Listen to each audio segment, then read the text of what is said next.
Hi everybody, in today's video I'm going to share with you my morning skincare routine. I've been having a lot of clients with dehydrated, flaky skin lately, and I hope some of my tips will help you out. So, the first thing that I do in the morning is not wash my face. Yes, you've heard me right, I don't wash my face with a cleanser or whatever. The only thing that I might do every once in a while is spritz some Aven water, like thermal water. It could be La Roche-Posay, Aven, Evian, whatever you have, on my face or on a cotton pad, and I wipe my skin off. That's it, in case there's any residue left from the products that I used the night before. I immediately go in with my vitamin C serum. This is the Drunk Elephant C Pharma Day Serum. I keep this in the fridge, and one tip I'm gonna give you is to try to use it up in 3 months. Do not use it afterwards. Vitamin C serums are not really stable. They try to make it the most stable that they can, but if you use a vitamin C serum that's old, it's actually gonna do more harm to your skin than something good. Yeah, this is what I use currently. I think it's my second or third bottle. It's quite expensive. I'm debating on trying out something else that I've read about in a study, but I'll tell you about it in a future video.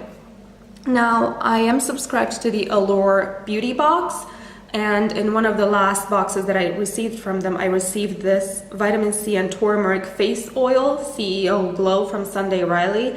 I don't think it's something that I would purchase in a full size because it is just a bit too greasy for me, but if I don't plan on putting on makeup that day, then I will use this oil instead of the Drunk Elephant serum.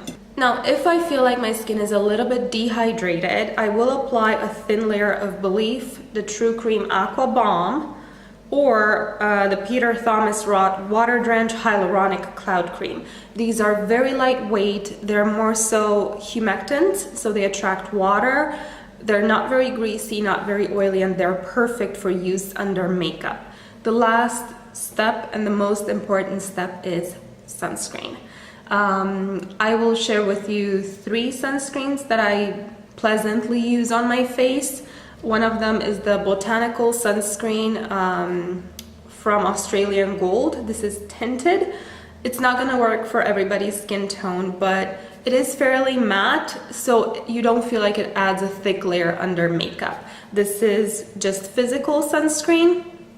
I don't think this is enough if you go to the beach and you're spending 12 hours on a boat. But if you're an office worker and you're just, heading to your car or little things like that, this is plenty to use. Another one that I like that has more zinc in it is the Ombre Tint Physical Daily Defense from Drunk Elephant.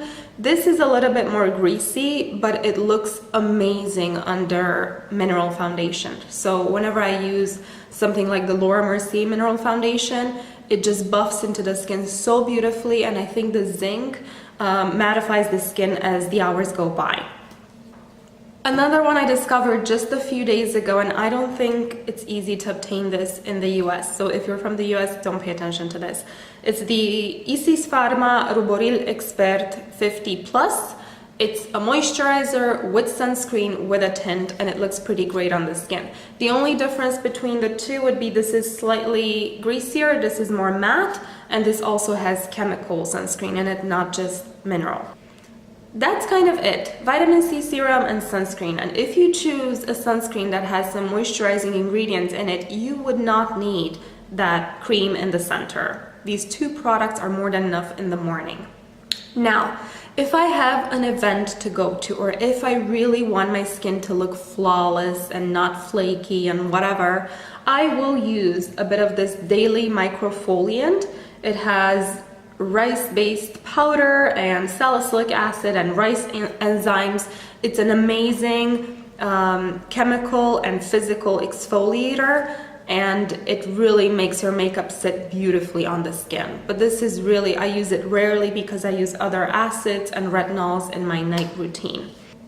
Now, I wanted to mention this here because I think my night routine will be a pretty long video, but this is the new face. It's a facial toning device.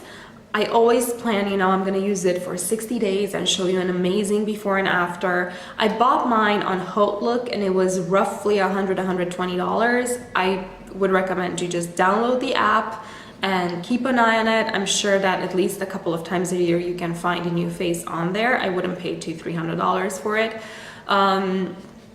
But basically it comes with a gel that you use on your skin to improve the tone of your muscles, and I do think it works. That being said, if you're a Botox user, I think this is counterproductive because, you know, Botox paralyzes the muscles, so you cannot make those facial expressions, whereas this would strengthen the muscle. So my thinking for Botox users is, let's say you're one of those people who goes to have Botox done every 9 months. Now we all know it doesn't last 9 months. You're probably fine for 3 to 4 months. Starting month 4, so when you feel like it kind of has ran out, you should start using this, because a lot of people who use Botox for many years sometimes report a bit of sagging and a bit of loose skin, just because some of the muscles have lost their capacity to, you know, tighten up and be active. So maybe it helps, you know, do the Botox, wait for it to run out, use new face, do Botox again, but just alternate them. I wouldn't use them at the same time. I think the biggest tip to take away from this video is sunscreen use. And if you removed your makeup properly the night before, there's not really a reason to cleanse your skin with soaps and, you know, produce transepidermal water loss. Why? It's not like you were sleeping in dirt, I hope, right? Thank you so much for watching, and I'll see you in my next video.